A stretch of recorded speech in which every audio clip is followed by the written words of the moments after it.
l'entreprise, pour moi, il y a la fonction de cercle. C'est-à-dire que vous allez avoir ou pas un associé avec lequel vous pouvez partager beaucoup plus de doutes.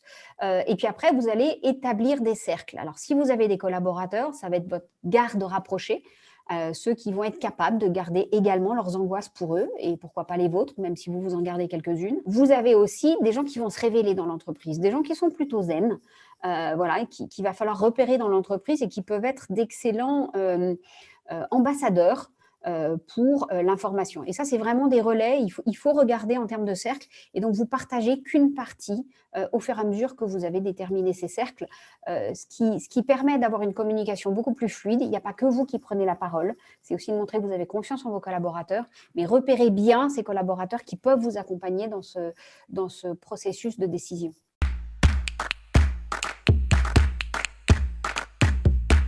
Vous avez des gens qui sont dans le même bateau que vous et qui ont tout intérêt et peuvent avoir de l'amour pour leur entreprise, pour ce qu'elle a fait, pour ce qu'elle est en train de faire et ce qu'elle fera encore. Et tous ces gens-là ont des idées que vous n'avez peut-être pas parce que voilà, il y a les œillères de l'angoisse qui vous paralysent. Et voilà, faire confiance à vos collaborateurs qui sont souvent n'ont pas le même angle et vont pouvoir vous apporter une petite idée sur laquelle vous allez après pouvoir tirer. Donc, c'est une ressource incroyable. On ne puise pas assez chez nos collaborateurs.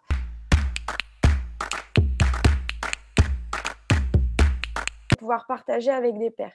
Et ça, je trouve que de pouvoir transposer ça dans d'autres contextes de dirigeants qui font peut-être pas partie du CJD aujourd'hui, qui le feront peut-être demain, de s'entourer d'un réseau de dirigeants pour pouvoir à un moment donné dans la semaine en parler, pour pouvoir échanger sur les décisions qu'on a à prendre pour les collaborateurs en matière de communication. Je trouve que c'est aussi un bon moyen et un bel acte solidaire que fait le CJD.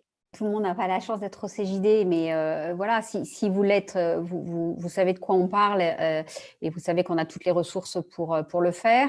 Après, vous pouvez aussi monter des réunions avec 2-3 de vos partenaires qui peuvent être, pourquoi pas, des fournisseurs ou des gens avec lesquels vous avez travaillé depuis longtemps ou des anciens chefs d'entreprise.